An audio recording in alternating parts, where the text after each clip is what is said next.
नमस्कार दोस्तों, आज इस सेशन में हम बात करेंगे दो कर्व की। एक तो आईएसएलएम कर्व की और दूसरा हम बात करेंगे इसमें जो हमारा फिलिप्स कर्व। तो दोनों कर्व को हम समझते हैं आज इकोनॉमिक्स के इस टॉपिक में। आईएसएलएम कर्व क्या होती है और दूसरा हम बात करेंगे फिलिप्स कर्व क्या होती है।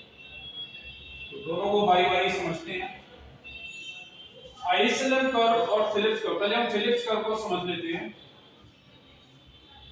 फिलिप्स कर्व जो हमारा है ये अनएम्प्लॉयमेंट और इन्फ्लेशन दोनों के बीच में रिलेशन बताता है कि दोनों के बीच में किस तरीके का रिलेशन होगा, महंगाई के बीच में और बेरोजगारी के बीच में। महंगाई और इसका जो ग्राफ होगा वो कुछ इस तरीके से बनेगा। अगर मैं इस ग्राफ पर यहाँ पर इन्फ्लेशन लूं और यहाँ पर अनएम्प्लॉयमेंट हूं तो दोनों के बीच जो ग्राफ बन रहा है वो इस तरीके का बन रहा है। ठीक है, तो ये हमारा है फिलिप्स कर्व। ये क्या है? Phillips curve. इसको हम समझ लेते हैं। ये मान लो एक्स एक्सिस है और ये वाई एक्सिस। ठीक है, इन्फ्लेशन मान लो यहाँ पर 2% है, यहाँ पर 4% है, यहाँ पर 6% है और यहाँ पर 8% है। इसी तरीके से यहाँ पर मान लो बेरोजगारी का परसेंटेज 2 है, यहाँ पर 4 है, यहाँ पर 6 है और यहाँ पर 8। कोई भी पॉइंट हम लेते हैं, यहाँ पर मान लो इन्फ्लेशन है 6%, तब बेरोजगारी कितनी हो गई? करीब 4%।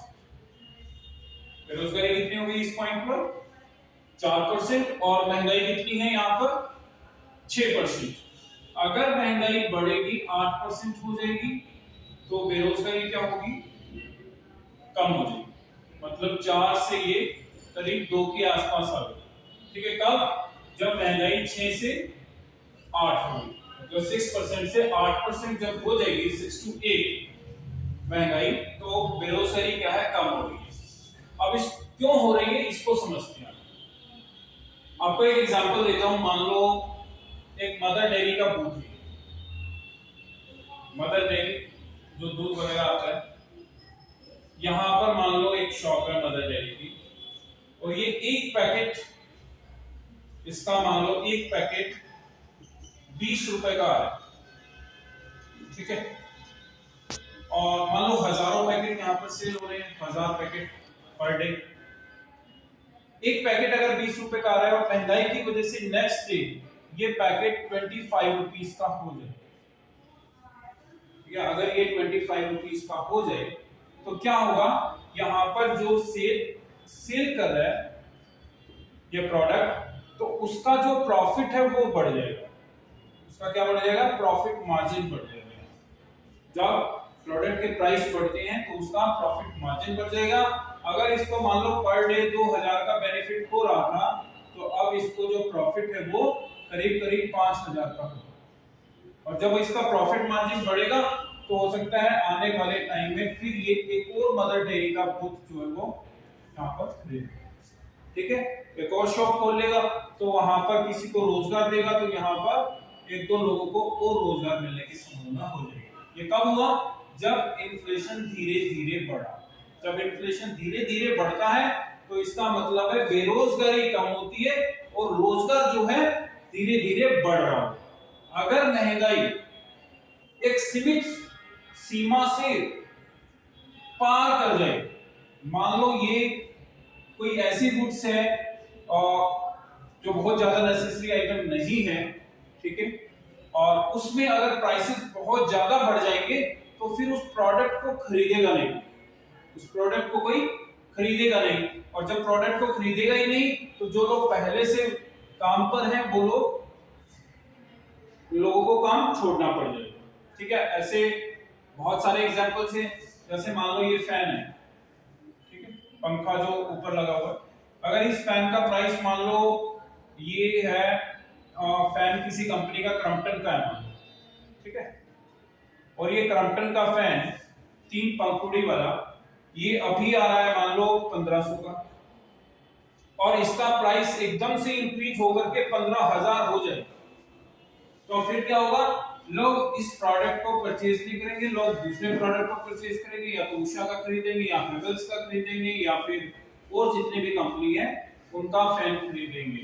तो मतलब पर्टिकुलर इस कंपनी के लिए जो है जो रोजगार है वो खत्म हो जाएगा, क्योंकि इनको प्रॉफिट नहीं होगा, कोई सेल नहीं होगी, कोई सेल नहीं होगी तो प्रॉफिट नहीं होगा, प्रॉफिट नहीं होगा तो फिर कोई वर्कर काम कैसे करेगा। ठीक है, जब प्रॉफिट ही मालिक को नहीं होगा तो फिर वो काम पर क्यों रखेगा उसको। ये है हमारा फिलिप्स का। तो इसको हमने समझ लिया कि इन्फ्लेशन अगर बढ़ेगा तो बेरोजगारी धीरे धीरे कम होती है, अगर इन्फ्लेशन बहुत तेज स्पीड से जा रहा है तब बेरोजगारी जो है बढ़ेगी। किस प्रोडक्ट्स में, जो हमारे नेसेसरी आइटम्स नहीं होते उनमें। ठीक है, तो फिलिप्स कर्व को आपने समझ लिया। अब हम समझ लेते हैं आईएसएलएम कर्व को शॉर्ट में। आईएसएलएम कर्व, आईएसएलएम कर्व जो है आपका इन्वेस्टमेंट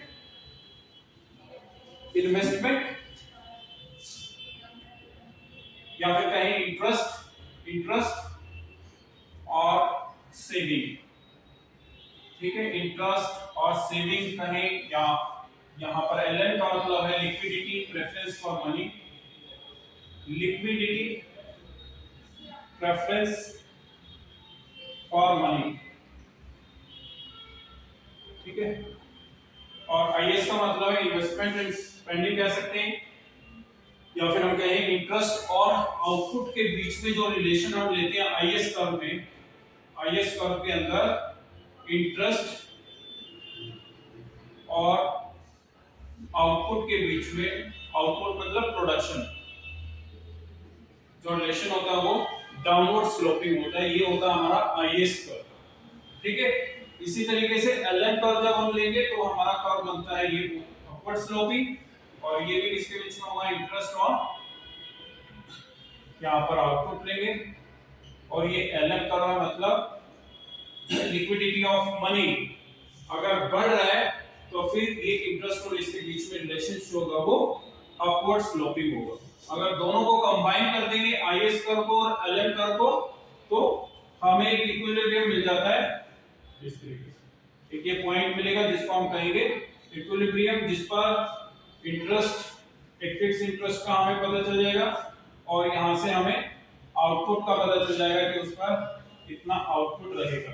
ठीक है, अब आईएस कर्व में अगर ये जो आउटपुट और इसके इंटरेस्ट के बीच में जो रिलेशन है, अगर मान लो किसी भी रीजन से स्पेंडिंग बढ़ती है और ये कर्व इधर शिफ्ट कर जाए राइट हैंड साइड में, प्रोडक्शन बढ़ जाता है, शिफ्ट कर जाता है, तो ये राइट साइड में जाएगा। इसी तरीके से अगर ये एलएन कर्व में मनी अगर मार्केट में बढ़ जाएगी तो ये राइट हैंड साइड में शिफ्ट करेगा। ठीक है, और यहाँ पर जो है इक्विलिब्रियम यहाँ से शिफ्ट हो सकता है इसकी वजह से भी और आईएस कर्व की वजह से। ठीक है, आईएस और एलएन दोनों कर्व की वजह से इक्विलिब्रियम पॉइंट जो है यहाँ पर शिफ्ट कर रहा है, देख सकते हैं। ठीक है, ओके, तो ये है हमारा IS-LM curve. IS-LM curve theory किसने दी थी? हिक्स एंड हैंसन ने, हिक्स एंड हैंसन ने दी थी। कब दी थी? 1937 में, 1937 में। और इसमें एक चीज हमें याद रखनी है कि आईएसएलएम कर्व जो है हमारा ये एक क्लोज्ड इकोनॉमी का कांसेप्ट है। इसमें प्राइस को कांस्टेंट रखा गया है, हालांकि प्राइस कांस्टेंट नहीं होता तो ये इसकी लिमिटेशन पे जुड़ जाएगा कि आईएसएलएम कर्व जो है उसकी लिमिटेशंस क्या है, प्राइस कांस्टेंट ले रखा है तो प्राइस कांस्टेंट नहीं होता है। ठीक है, और भी काफी अजम्पशंस इसने ली है। परफेक्ट कंपटीशन का एक अजम्पशन है इसकी, एक शॉर्ट पीरियड के लिए है। ठीक है, और एक्सेस कैपेसिटी, नंबर ऑफ जो इसमें कहा है इसने प्रोडक्शंस, तो प्रोडक्शंस में इसमें कोई प्रॉब्लम नहीं है, ये इसकी अजम्पशंस हैं। और कुछ एक्सोजेनस वेरिएबल्स होते हैं जैसे लिक्विडिटी, इन्वेस्टमेंट और कंजप्शंस, जिनका इफेक्ट रहता है आईएसएलएम कर्व पर, लिक्विडिटी का, लिक्विडिटी ऑफ मनी का, इन्वेस्टमेंट का और कंजप्शंस का। ठीक है, और इसका एक फंक्शन आप याद रखेंगे, y is equal to c plus I plus b होता है। क्या होता है guys? y is equal to c plus I plus b। ठीक है, मतलब इनकम किसके बराबर होता है? Consumption plus investment plus government spending, plus government spending.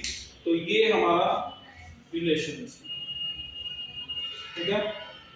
Consumption plus interest rate कह सकते हैं, investment plus government spending.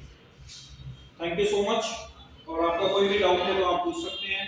Number है मेरा 9873456635, 9873456635।